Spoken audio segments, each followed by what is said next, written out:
Ya estamos por aquí, Arturo Cano, ¿cómo estás? Buenas tardes. Muy buenas tardes, Julio, Teresa, Federico, qué gusto verlos por aquí y muchas gracias a todas las personas que nos acompañan este miércoles. Muy bien. Federico Bonazo, gusto de verte. Buenas tardes. Buenas noches para mí, porque me encuentro del otro lado del Océano Atlántico con el gustazo de saludarlos desde acá, desde el País Vasco. Desde el País Vasco. A ti, querido Julio, a la audiencia crítica y despierta de Astillero. Muy bien, gracias, Federico. Ya nos platicarás de tus andanzas, de tus vivencias políticas, sociales y gastronómicas por aquellos rumbos. Sobre todo, diría yo, el último rubro que has mencionado. Ya me imagino, Federico, gracias. Teresa Rodríguez de la Vega. Teresa, buenas tardes. Hola, Julio, Arturo, Federico, muy buenas tardes y a toda la audiencia también un gran abrazo. Gracias. Arturo Cano, pues hoy estamos realmente muy atentos a lo que está sucediendo en el terreno de ese México rural. Entrevistamos hoy al doctor Lorenzo Meyer, platicamos, lo escuchamos realmente, escuchamos también a Luis Hernández Navarro, pero sigue ahí el activismo, los bloqueos carreteros y pues no sé cómo veas tú el proceso de negociación del gobierno federal y hasta dónde puede avanzar este tema de esta movilización, Arturo. Bueno, yo creo que hay que ir desmenuzando primero este asunto, tratando de no meter a todos los que protestan en el mismo costal. Por un lado, hay viejos problemas que ya ha descrito de manera inmejorable Luis Hernández Navarro, demandas desatendidas, una historia que viene desde lo que significó para el campo mexicano el Tratado de Libre Comercio, que no solamente vació el campo de pobladores, ¿no? Lo decían de una manera abierta en aquellos tiempos los salinistas, ¿no? Desde el sexenio de la Madrid y luego con el sexenio de Salinas decían, no, pues el campo mexicano tiene el 25% de la población, pero solo produce el 6%, ¿no?, del Producto Interno Bruto. Entonces ahí sobra población. Entonces, pues el Tratado de Libre Comercio impuso un nuevo modelo que privilegió en el caso de los productos agrícolas, pues Estados Unidos, que como todos sabemos, tiene una agricultura pues muy tecnificada y también muy subsidiada. Pues eso hizo imposible a muchos de los productores mexicanos de varios estados de la República continuar con sus productos. Entonces hay esas demandas legítimas a las que se suma la de seguridad. Hace unos meses que anduve en Culiacán y alrededores, me contaban allá las historias de cómo los distritos de riego, que es donde se decide qué productor recibe agua y cuánta recibe, pues son desde hace mucho tiempo controlados por el crimen organizado, que impone cuotas, impone su ley en esos lugares.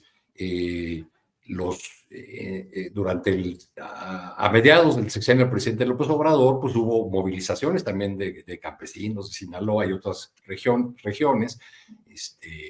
Pues el presidente les había ofrecido o les había solicitado que produjeran maíz en este planteamiento de la soberanía alimentaria, de la necesidad de garantizar la producción nacional de este importantísimo grano para la dieta de las mexicanas y mexicanos. Y luego pues los productores cumplieron, y al final pues no hubo el precio de garantía que se les había ofrecido. Entonces son demandas largamente desatendidas porque se priorizaron otras cosas. Lo mismo ocurrió también con la lucha de los productores, muchos de ellos medianos, en el estado de Chihuahua, que realizaron también fuertes protestas, y esas protestas se expresaron, por ejemplo, en la derrota de Morena en la elección de la gobernatura de Chihuahua, ¿no? Ese es uno de los factores que tuvieron que ver. Por otro lado, tenemos las organizaciones de transportistas, algunas con sus demandas legítimas de seguridad, pero también ahí hay que anotar que pues hay mafias que han controlado el transporte de carga en el país durante mucho tiempo, que los sucesivos gobiernos después del PRI pues no desmantelaron, no han desmantelado. Todo eso está mezclado y aprovechado ahora por una oposición, y no me refiero a los partidos políticos, sino una oposición que cree que ha llegado la suya. Ahí en el escenario vemos una suerte de coro griego que repite y repite el mismo mensaje, que habla de narcogobierno, de debilidad de la presidenta, que plantea que está con los ciudadanos que luchan por sus derechos cuando nunca se habían acordado de ellos.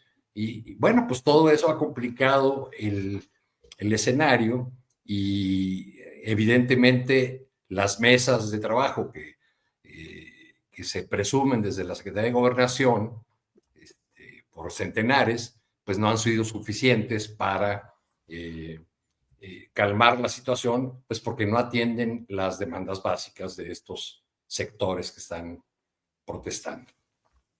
Bien, gracias. Federico Bonazo, hablábamos hace algunos minutos de cómo pareciera esto ser un nudo en el que cada parte va jalando las protestas, por un lado, subiendo de tono, y el gobierno estableciendo el condicionamiento de que haya primero, desactiven los bloqueos carreteros para que pueda darse la negociación. Pero pareciera un nudo de esos que suelen darse, en los cuales entre más se van alejando las partes, más van cerrando ese nudo.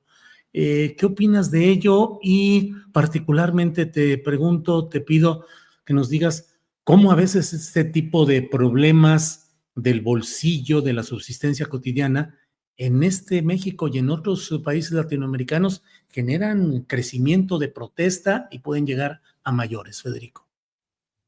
Sí, coincido contigo y con la estupenda síntesis que acaba de hacer Arturo. A esto hay que sumarle el conflicto abierto con la CENTE. Si mencionamos los frentes políticos abiertos que tiene la 4T, el gobierno de Claudia Sheinbaum, reclamos que son legítimos, ¿no? Porque luego está toda la maniobra propagandista de la oposición, que sería una cosa muy diferente. Curioso es apuntar o darse cuenta al apuntar un dato que lo conocemos, pero no siempre lo ponemos a la hora del análisis, que es cómo le ha tocado a la 4T gestionar los males del neoliberalismo, es decir, una 4T que no se puede sacudir al neoliberalismo y sus estragos y sus inercias como quien se sacude una mala palabra, ¿no? Tiene que gestionar lo que significó en impacto para el campo mexicano el viejo Tratado de Libre Comercio de América del Norte que promovió Salinas, donde a los, sobre todo pequeños productores y sobre todo a los productores de grano, les fue muy mal. Y eso es lo que estamos viendo también ahora. Es una 4T que a la vez, y me parece que de manera, no sé si usar el término legítima, pero bueno, lo uso, ha entendido que hay una avanzada programática en su contra, que está evaluando incluso el uso de la violencia física, de generar la idea de que el país está ingobernado, de que hay caos, de que el crimen organizado ha tomado al Estado, y eso es un clima que puede beneficiar a varios actores políticos, los Estados Unidos uno de ellos, que ya declaró, ¿no? Ya Estados Unidos a través de algunos algunas instancias allá también del gobierno de los Estados Unidos han declarado que se han metido en el problema de las protestas de los productores de maíz, que a su vez denuncian, es un tema muy complejo, denuncian, bueno, lo que es el acaparamiento y las inercias del lucro de un sector que es el de las harineras, ¿no? Que también son los principales beneficiarios de aquel entorno comercial que se generó con el neoliberalismo. Entonces, habría que dividir, ¿no?, los temas que están en disputa. Hay reclamos que son evidentemente justos, de un campo muy golpeado por lo que acabamos de expresar, pero por otro lado que han sido utilizados y van a seguir siendo utilizados por una oposición muy vinculada con los Estados Unidos, que está montando la idea de que México ha caído en el caos. Y está el rubro del tema de la ley de aguas, donde, bueno, yo sin ser experto, pero enterándome un poco del tema, me parece que incluso está estipulado en la Constitución mexicana, pero esto habría que ratificarlo, no puede haber estas concesiones que se generan también en la época neoliberal de los distritos de riego y del uso discrecional del agua, donde ciertos agricultores hacen negocio con la concesión del agua vendiéndosela a los municipios, tal cual ha denunciado la presidenta Sheinbaum. Y la iniciativa de ley para regular las aguas y retornar en el aspecto más práctico posible la potestad absoluta del Estado mexicano sobre un recurso tan vital, a todas luces parece la indicada y la correcta. Y ahí el movimiento de los agricultores en protesta, unidos a los transportistas, que hay que decirlo, no son todos los sectores del campo, ni son todos los sectores del transporte los que están unidos, pero son suficientes como para hacer pues el tremendo lío que han armado, ¿no? Ahí están defendiendo lo que a mí me parecerían privilegios, es decir, una situación en donde el gobierno perdió potestad sobre el uso del agua, ¿no? Entonces, es un tema muy complicado, atravesado por agravios históricos, reclamos legítimos y una coyuntura y un contexto político, me parece a mí, donde cualquier elemento que anime a progresar la idea de que México está en un caos y que no se puede gobernar, va a ser incentivada, magnificada y amplificada por la oposición. Bien, gracias, Federico. Vamos con Teresa Rodríguez de la Vega. Teresa, ese nudo entre diálogo, mesas de negociación que ofrece el gobierno federal y las protestas sociales, si es que tienen sustento y viabilidad o no. ¿Qué opinas, Teresa? A mí estos días se me ha venido mucho a la cabeza, Arturo Fede Julio, un autor sociólogo clásico del siglo XIX, primera mitad del siglo XIX, Claude Henry de Saint-Simon, que es catalogado por la historia del pensamiento occidental como un socialista utópico. Y Marx y Engels lo identifican así. Y una de las cosas más como uno de los cónclaves teóricos de este autor, y por lo que se le como califica como ingenuo, es que él decía que la reforma social que necesitaba la Europa de la época tendría que venir de la mano de los industriales, por oposición a las clases ociosas del pasado feudal, digamos, ¿no? Y entonces en ese concepto industriales, pues era un pegote enorme en el que caía desde el sueño de la más importante fábrica de la Manchester manufacturera de la época y el más humilde obrero tornero, ¿no? ¿Por qué? Porque estaba definido por oposición a las clases que estaban ligadas al viejo modo de producción, ¿no? Entonces todos los que estuvieran ligados al nuevo modo de producción eran los industriales y eran la salvación y había que darles el poder público y la administración del presupuesto y eso.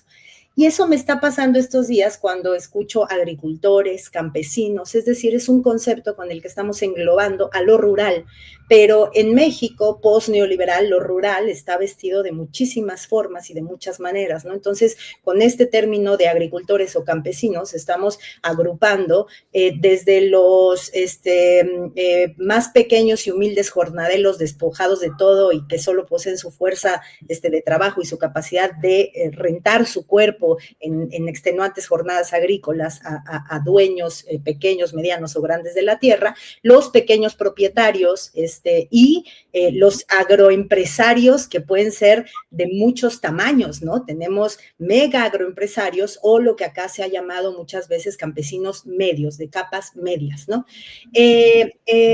Creo que tenemos que intentar como no casarnos con estas conceptuaciones como tan muéganos, porque perdemos capacidad analítica y también creo que capacidad de posicionamientos políticos basados en ética y en principios, ¿no?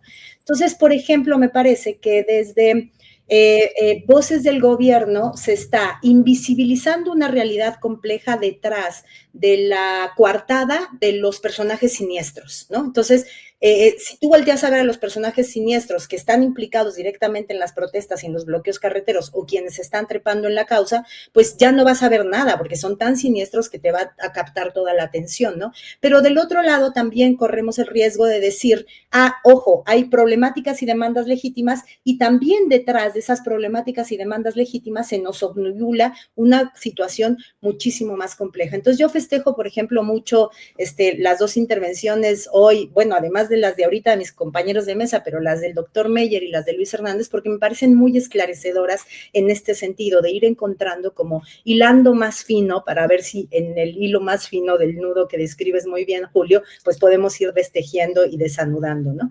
Creo que tenemos, y intento ser breve, 3 grandes problemas implicados. El problema del agua, efectivamente, que la 4T tiene el grandísimo desafío de desmantelar todo un sistema de circulación del agua que la ponía en el circuito de la generación de ganancias, incluso puestas en este circuito, grandes productores agrícolas podían reconocer al agua como un negocio más rentable que la siembra, ¿no? Es más barato, es más rentable venderle el agua a un municipio que utilizarla para sembrar, ¿no? Y eso es resultado de meter al agua en el circuito de la lógica de la ganancia, ¿no? El tema del maíz, que también el gran problema que ahorita nos está estallando en la cara es que el pacto neoliberal metió al maíz en la lógica de la ganancia y otra vez, sin criterios de soberanía alimentaria, sin criterios de la importancia y lo nodal que es el maíz para el etos del país y de los pueblos originarios, pues lo metieron en el circuito de la ganancia y ahorita estamos en un sándwich entre TLC y los megaempresarios del maíz mexicano, ¿no?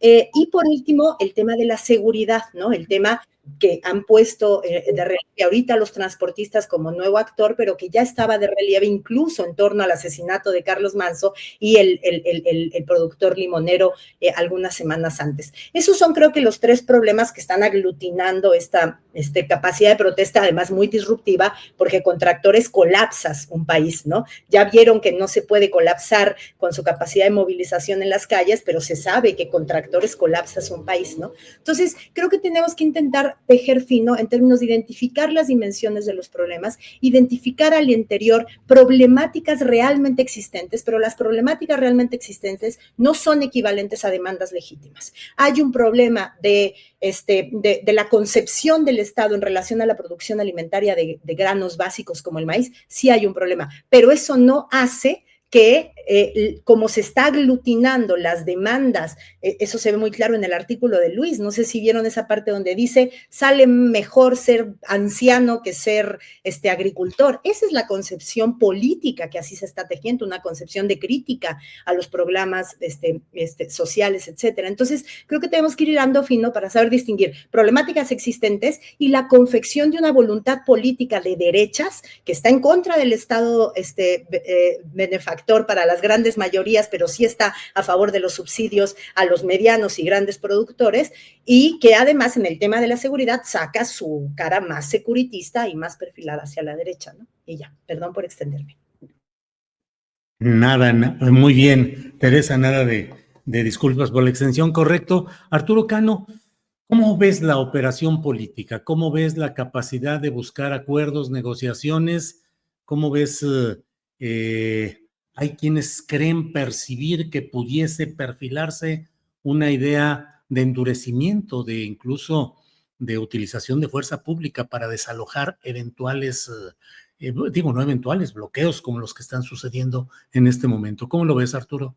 Pues iría en contrasentido de lo que tanto ha insistido y ha llevado a la práctica la 4T, nosotros no reprimimos, nosotros ha habido incluso críticas de que se es demasiado suave o obsecuente con algunas protestas, con algunas acciones incluso violentas de manifestantes.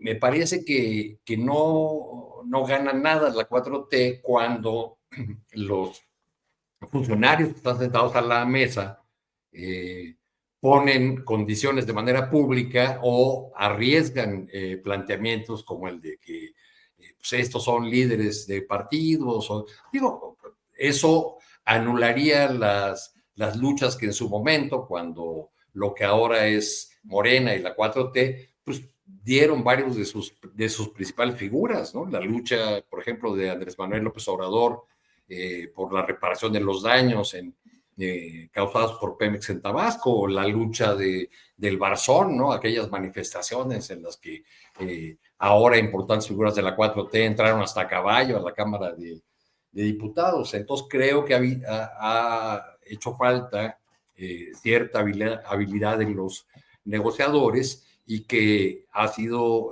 equivocada la estrategia de señalarlos simplemente como actores o como instrumentos o correas de transmisión de los partidos políticos.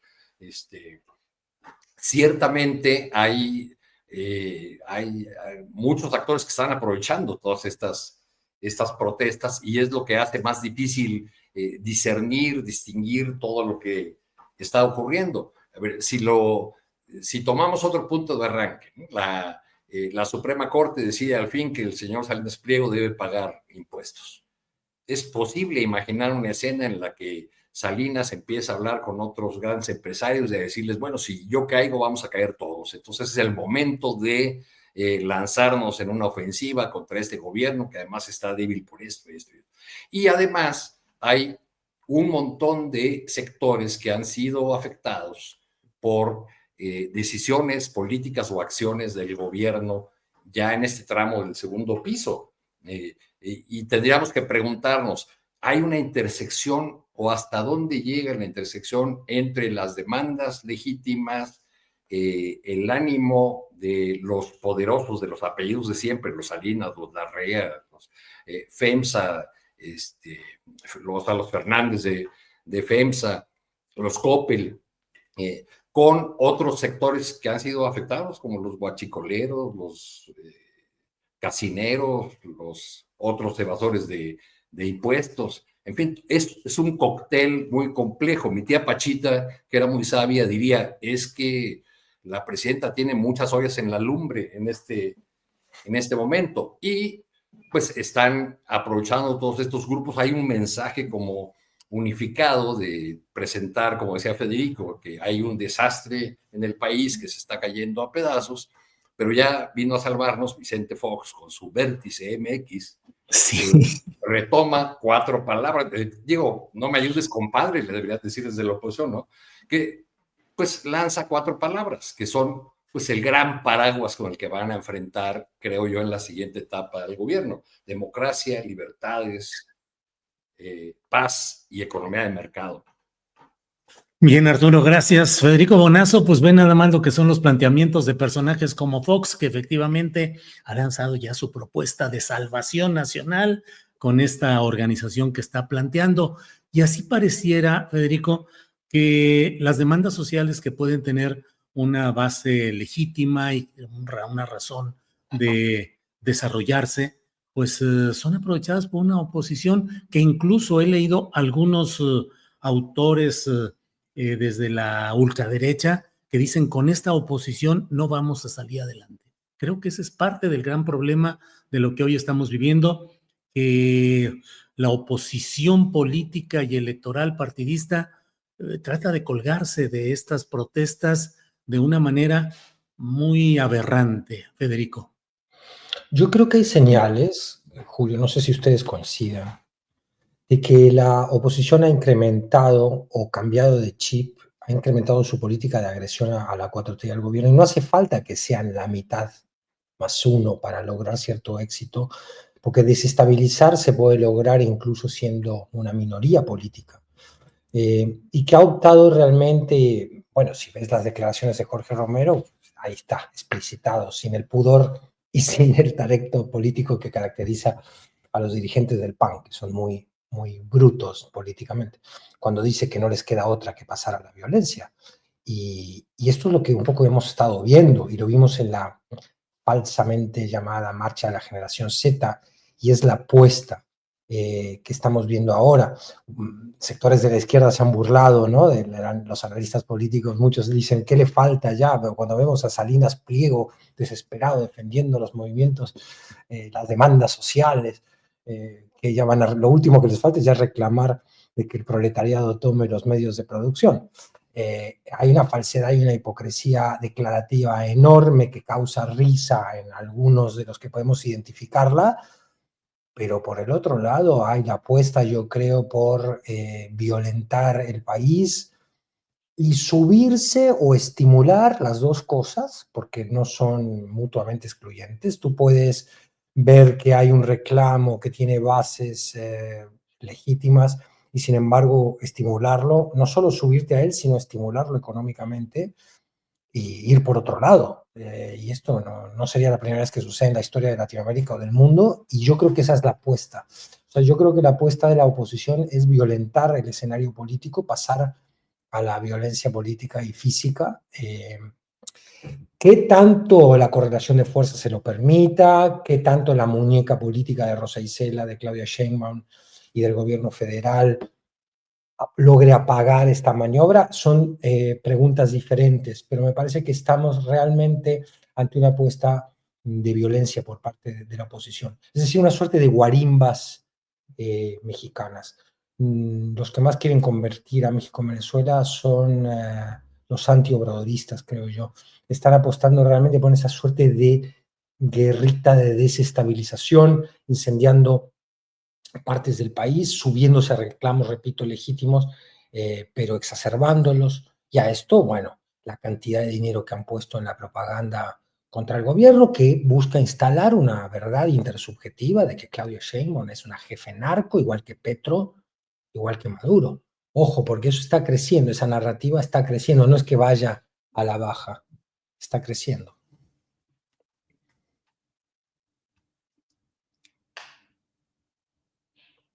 Tu micrófono, Julio. Ya. Teresa, es cierto, es vigente, es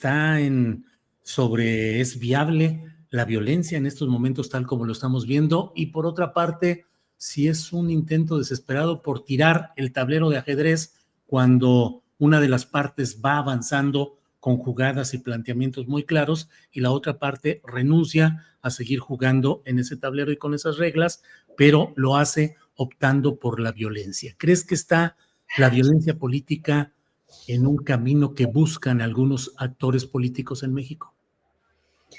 Yo creo que es difícil porque mantener la violencia, es decir, desatar la violencia, me parece que puede ser bastante sembrable, ¿no? Es decir, tú puedes incluso hacerte como muy probablemente sucedió en la marcha, en la manifestación del 15N, te puedes hacer de un contingente importante medio de golpeadores, medio de funcionarios de algunas alcaldías, que bueno, es lo mismo que golpeadores, pero más allá de lo que tú inoculas como artificialmente, la idea de la violencia como momento político, pues a lo que está incitando es a ser elemento de una agitación destituyente, ¿no?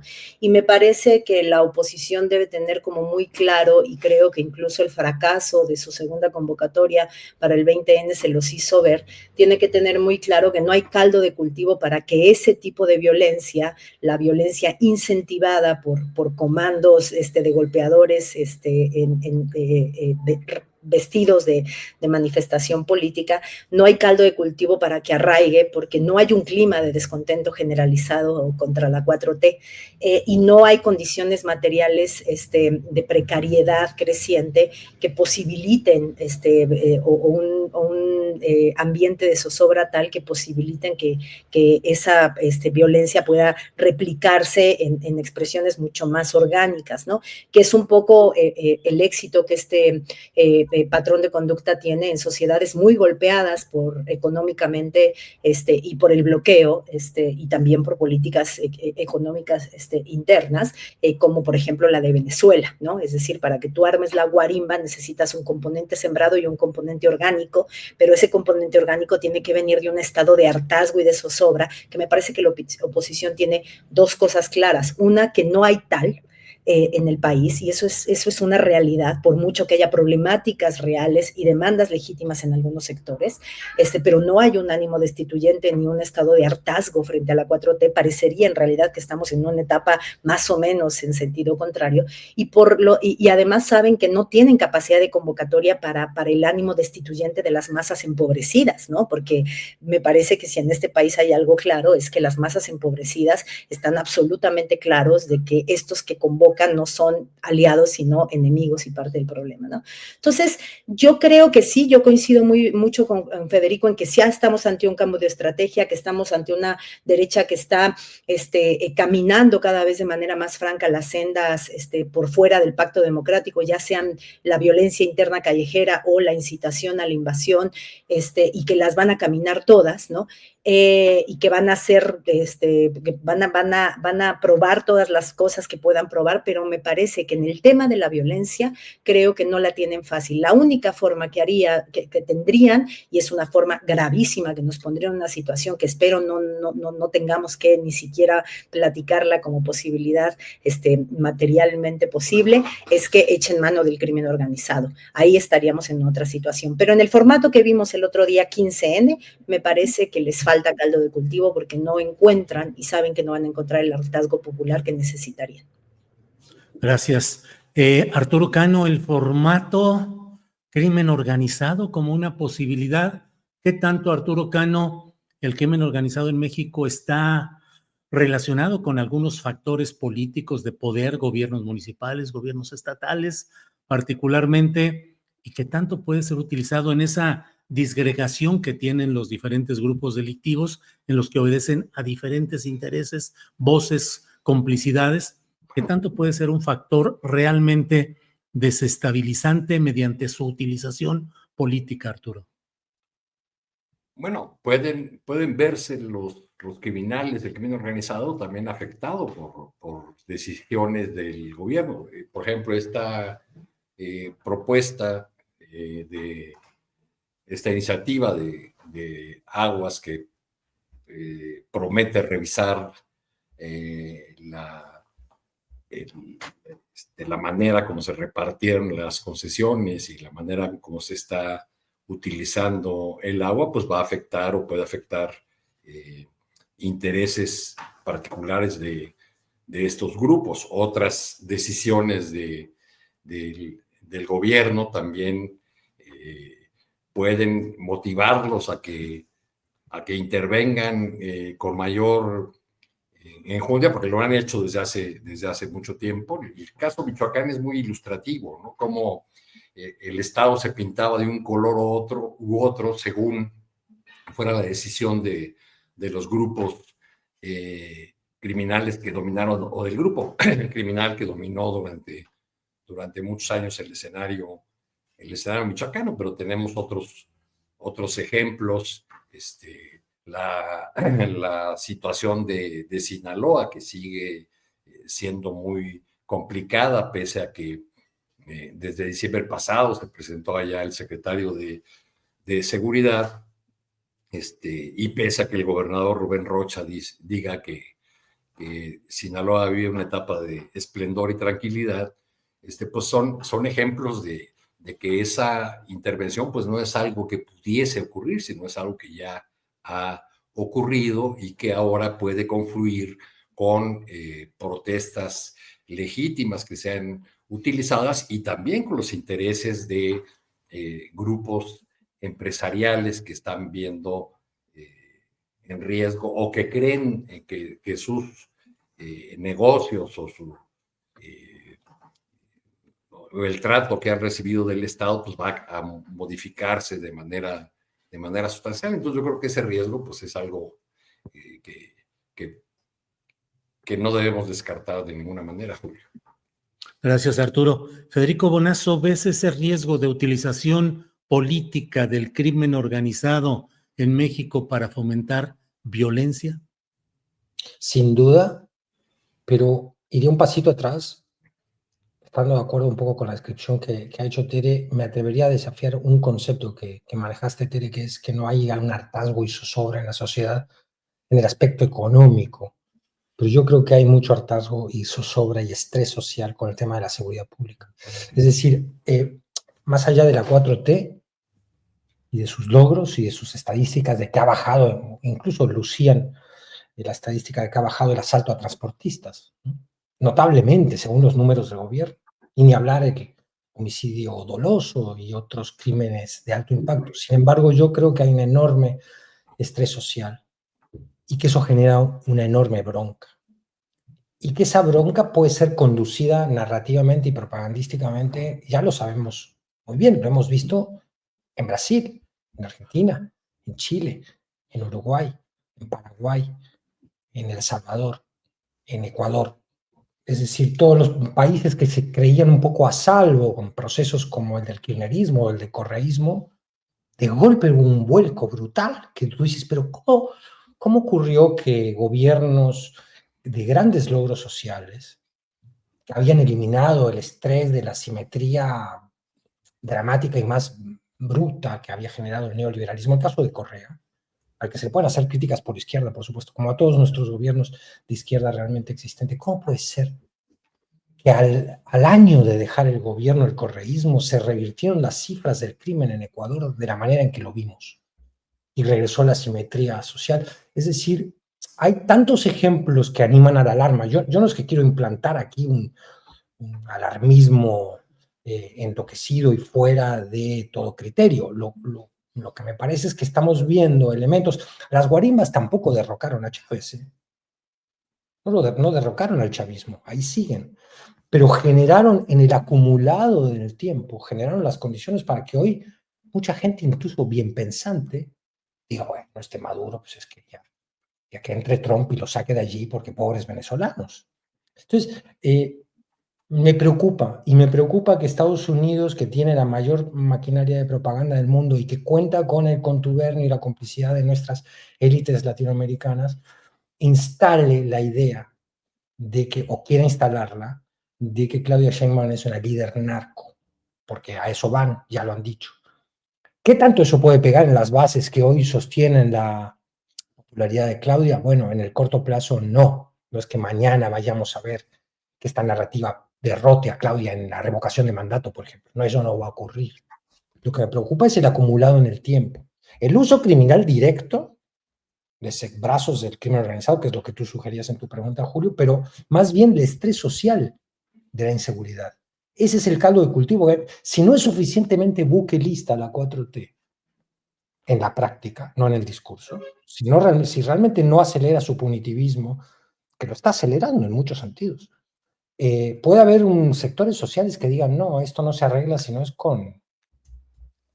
Ellos no lo dirán así, pero si es con una intervención autoritaria total y a lo Bukele, ¿no? Entonces, me preocupa que por ahí se cuele la derecha, no tanto por el tema del bolsillo de la gente, que sin duda para las clases trabajadoras la 4T ha representado por ahora un beneficio evidente.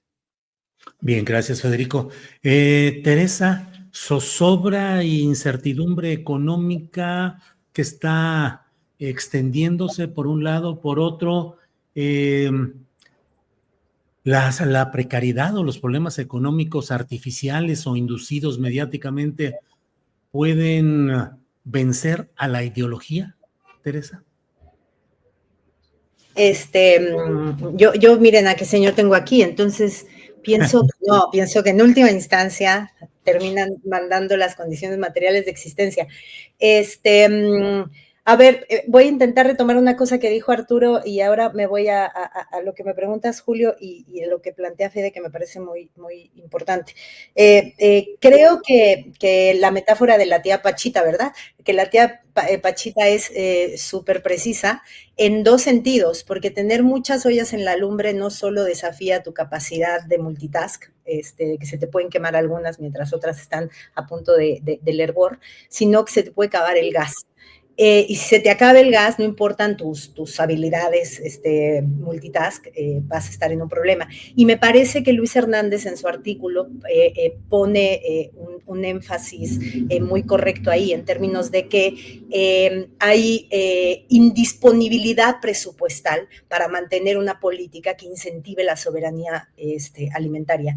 Y esa insostenibilidad presupuestal, que hoy incluso en la mañanera se dejó ver en el sentido de que Claudia dijo, no vamos a ofrecer lo que no podemos cumplir, nosotros hacemos compromisos, no promesas, me parece que fue la distinción que hizo la presidenta. Creo que ahí otra vez nos pone en otro tema, ¿no? Es decir, qué tanto la 4T está dispuesta a romper su pacto con algunos sectores de la burguesía nacional, en términos, por ejemplo, de avanzar hacia una reforma fiscal progresiva que le permita asegurar que con muchas ollas en la lumbre vamos a tener gas para rato. Eso respecto a lo que plantea Arturo y su muy sabia siempre tía Pachita. Yo creo, te concedo completa razón, Federico. Siento que el tema de la seguridad sí es un tema que genera dolor, zozobra, y que además ha sido como pues, la larga noche de la violencia en México, ¿no? Es decir, ya tenemos mucha memoria al respecto. No es solo un momento crítico, sino que además ya venimos cargando como con una sobra acumulada, que no podemos desoír y que está por todos lados. Está en las Madres Buscadoras, está en Ayotzinapa, está en los movimientos de migrantes que han encontrado en el territorio nacional pura violencia e impunidad, ¿no? Por supuesto que sí, pero sí me parece que ese tema, como estrés social, creo que lo denominas, Fede, a lo que nos lleves al peligro de un corrimiento acelerado hacia la derecha del sentido común en clave securitista. Y esa clave securitista tiene, según yo, en este momento, tres grandes vertientes. Una muy inoculada artificialmente, que tiene que ver con que aquí no se puede hacer nada, venga Trump e invádanos. Otra que tiene que ver con lo que expresa Carlos Manso y todo el proceso histórico de las autodefensas como estas respuestas de algunas comunidades al estado de violencia, y todo el etos del securitista, del poseedor de la arma como para repeler la violencia. Pero hay otra deriva en que ese securitismo enraizó en la 4T y en la militarización de la Guardia Nacional y en el enaltecimiento de las guardias de las Fuerzas Armadas y el conformarnos con su participación ya cotidiana y absolutamente asumida y aceptada en labores de seguridad pública, ¿no? Entonces, me parece que sí, pero que el riesgo de la zozobra de la seguridad no nos lleva a un momento destituyente como el que podrían intentar inocular el formato guarimba, ¿no? Así como una cosa de agitación social que genere un escenario golpista, ¿no? Sino que sí perfila un muy posible corrimiento acelerado hacia un sentido común de derecha, cuando teníamos todo este camino avanzado del antielitismo y del sentido común progresista y de izquierda. Y sin embargo, me parece que en México sí tenemos, en el plano material y en el plano simbólico, una cosa que no es lucha de clase, pero se le parece bastante, en términos de que la 4T en gran medida ha asentado su legitimidad en el apoyo material a los que menos tienen, a los sectores más golpeados económicamente por el periodo neoliberal, y eso es parte de lo que tiene a la gente soportando todavía con su apoyo a la 4T, y por otro lado un movimiento análogo en el sentido común de deselitización de la vida pública, que se acompañó muy bien de la mejora y la atención a los sectores vulnerables. Y ahí es donde yo digo, mientras ese caldo de cultivo siga más o menos así, pero a ver si no se nos acaba el gas, mientras ese caldo de cultivo siga más o menos así, yo sí veo muy difícil que por una vía que no sea el securitismo, el sentido común se corra hacia los intereses de las oligarquías y de las élites nacionales. Bien, Teresa, gracias. Antes de que sigamos adelante, permítanme compartir un poco de la información que se está generando en Estados Unidos. Leo lo publicado en el New York Times, que dice: 2 miembros de la Guardia Nacional fueron baleados cerca de la Casa Blanca hoy por la tarde, según informó Kristi Noem, secretaria de Seguridad Nacional. La policía local indicó que un sospechoso se encontraba detenido. Esto sucedió cerca de la entrada de un hotel al noroeste de la Casa Blanca. La policía local había acordonado varias manzanas de la zona mientras los servicios de emergencia atendían a la presunta víctima. Así dice, otra nota dice el presidente Trump, que se encuentra en Palm Beach, Florida, durante el feriado de Acción de Gracias, acaba de publicar: el animal que disparó a los 2 guardias nacionales, ambos gravemente heridos y ahora en hospitales separados, también está gravemente herido, pero a pesar de todo, pagará un precio muy alto. Dice: yo como presidente de los Estados Unidos y todos los asociados con la oficina de la presidencia, estoy con ustedes. En fin, Arturo Cano, pues sí, Arturo Cano, viene una reunión celebratoria de los 7 años de el proceso denominado Cuarta Transformación. ¿Qué pensar, qué esperar en el contexto en el que se da, Arturo?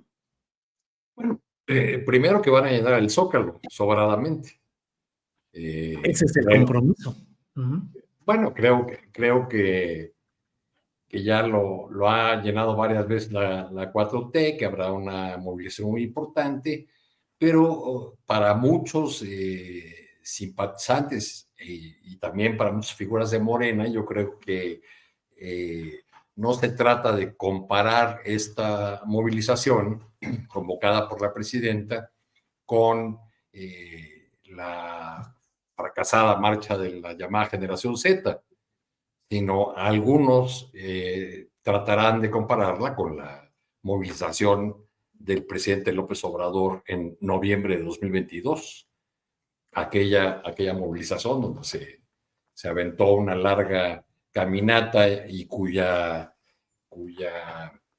imagen más repetida o que quedó para la memoria fue esa foto publicada en el New York Times donde aparece el presidente López Obrador rodeado de una multitud. Por cierto, al lado de él, en esa fotografía está Claudia Sheinbaum y atrás de él está Dan Augusto López. Creo que será una movilización pues un tanto rutinaria si no se le dota de otro sentido, de otro contenido. Si se queda solamente en el planteamiento de la celebración de 7 años, pues puede ser un tanto anticlimática. Hay muchos elementos en el escenario que permitirían dotar a esta convocatoria, a esta movilización, de un sentido que la coloque pues como un ariete político que le sirva en este momento a la presidenta Sheinbaum, sobre todo porque el coro griego está hablando de pues ya perdimos a la Claudia que era tranquila y mesurada, que enfrentaba con cabeza fría a Donald Trump, y ahora vemos una presidenta actuando de manera reactiva. En fin, esas críticas han ido creciendo de volumen. Así que yo creo que sería necesario que esta movilización, o esperable que esta movilización, pues fuera dotada de sentido más allá de la celebración de 7 años. Bien, Arturo, gracias. Federico Bonazo, ¿cuál es tu consideración acerca del contexto y la trascendencia que puede tener esta celebración de los 7 años? Hay quienes dicen, pues está mal porque pareciera una reacción en términos de aspiración numérica, de cantidades, frente a las movilizaciones de la presunta generación Z.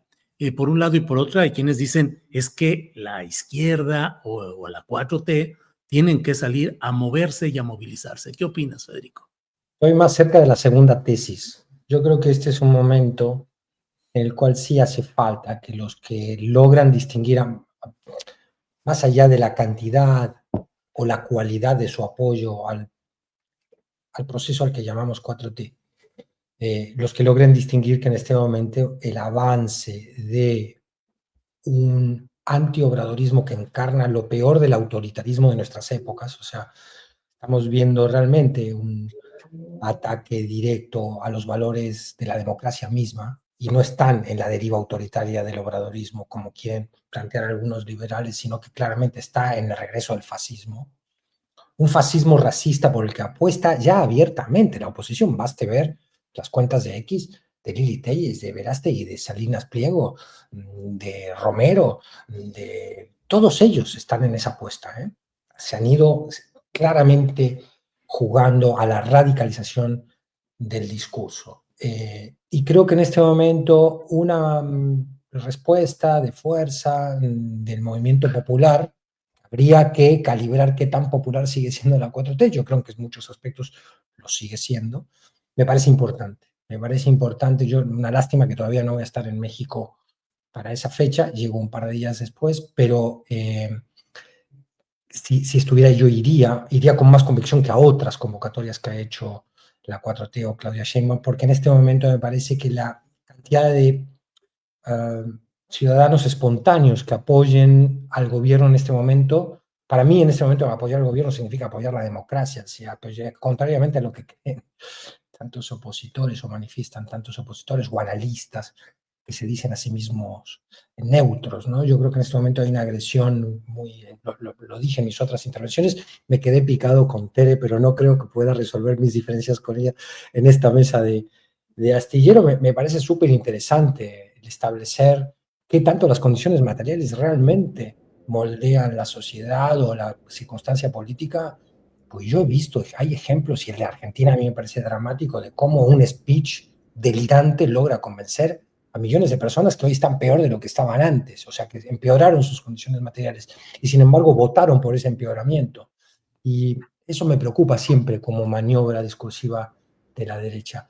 Y en ese sentido, Julio, yo creo que ir a la marcha es muy importante. Ojalá que no veamos tantas banderas corporativas, que no veamos el aparato de la 4T movilizando a bases tan abiertamente como hemos visto en las últimas, ¿no? Que veamos cuanto más espontánea, sincera y orgánica, término que se utiliza en esta época, sea la manifestación, me parece que mejores resultados va a tener. Ya lo digo incluso para el gobierno, digo para el futuro de la democracia en México. Ojo, tampoco quiero dejar la impresión a la audiencia de Astillero de que estoy en un fatalismo alarmista. No, pero estoy más cauteloso que en otros momentos. No me gustan las señales que veo. Bien, gracias, Federico. Seguimos adelante. Teresa Rodríguez de la Vega, ¿qué opinas de esta celebración de los 7 años de la 4T en la Plaza de la Constitución? Te voy a responder como dándoles un spoiler de lo que a mí me va a pasar en esa fecha. Yo voy a ir, porque creo que es importante ir, y voy a llegar ahí y me voy a enojar, y me voy a enojar por el pase de lista, y con el pase de lista no me refiero al acarreo, y al dispendio de recursos implicado en cualquier acto de acarreo, sino al pase de lista de Pedro Aces, o el que vimos el otro día en el Zócalo, Zócalo en donde las mantas, los globos y los cepelines esos que ponen muy grandotes, le están diciendo a la presidenta, yo vine con mi gente. Y eso va a ser muy triste porque el momento amerita una respuesta antifascista desde abajo, de bases movilizadas, no de aparatos que estén en el rejuego de poder interno de la 4T. Entonces creo que hay que ir, y también enojarse de esas derivas y deformaciones corporativas que apuntan a una cultura política muy, muy chafa y de lo peorcito que deberíamos estarnos ya sacudiendo, ¿no? Creo en este sentido que el Zócalo ya está lleno, o sea, hoy día, a 26 de noviembre, el Zócalo del 6 de diciembre ya está lleno, porque se va a llenar de ese pase de lista y eso es lo lamentable. Pero yo espero que la convocatoria nos dé para que no como un acto de apoyo al gobierno, sino como una reacción popular antifascista, esta fecha sea un mostrar músculo de que la derecha no va a avanzar, y sobre todo no va a avanzar con por fuera del pacto democrático que puede tener repercusiones autoritarias y violentas muy, muy, muy preocupantes, ¿no? Entonces, creo que hay que salir a las calles, pero creo que hay que salir diciendo, ojalá la gran parte vayamos no a que nos saquen la foto para que la vean en el norte, no para que nos saquen la foto y les den mucha bilis a los de enfrente, sino para demostrarnos capacidad movilizatoria de izquierdas y antifascistas ante un momento en el que la derecha se está intentando articular a ras de piso y en la calle. Bien, Teresa, gracias. Arturo Cano, llega el momento del famoso postrecito, son las 2 de la tarde con 54 minutos. Por favor, adelante, Arturo. Elecciones en Honduras el domingo, Julio. ¿Sí? Y con el... desde México vistas con la reunión de la presidenta Sheinbaum con la presidenta Xiomara Castro, que vino a unos días de las elecciones. La tiene complicada el Partido Libre, el partido de la presidenta Xiomara Castro, según las encuestas que sean las últimas encuestas, porque ya empezó el silencio electoral el día de hoy. Hay tres fuerzas, 3 candidatos en disputa. El que tiene menos posibilidades es el del Partido Nacional, porque pues su expresidente Juan Orlando Hernández está preso en Estados Unidos por narcotráfico, pero un expresentador de televisión, de deportes, Salvador Nasralla, que fue aliado en algún momento del presidente Zelaya y de la presidenta Xiomara Castro, pues resulta que revivió al Partido Liberal. En Honduras había solo 2 partidos, ¿no? Cada uno de ellos patrocinado por una compañía bananera distinta. Así nacieron el Partido Nacional y el Partido Liberal. El golpe que le dieron a Zelaya y unos años después provocó pues el surgimiento de otra fuerza política que tiene a Zelaya como figura de caudillo, y bueno, lo complicado, y eso es lo que resaltó la presidenta cuando habló de su reunión con Xiomara Castro, fue que había preocupación en Honduras, en la presidenta de Honduras, sobre la posible intervención extranjera, obviamente de Estados Unidos, en los comicios. ¿Y por qué esta preocupación? Pues porque tiene un órgano electoral que es de risa loca. El órgano electoral de Honduras lo nombran los partidos políticos. O sea, ponen 3 titulares y 2 suplentes en un jaloneo ahí de fuerzas. Entonces ahí el partido de Xiomara Castro, el Partido Libre, está en minoría. Pueden perder votaciones y pueden incluso, como ya ha ocurrido, meterle mano ahí a la transmisión de resultados, y puede haber ahí un problema mayor, sobre todo porque en las encuestas hay un empate técnico entre Nasralla, el expresentador de deportes, y la candidata del Partido Libre, Rixi Moncada.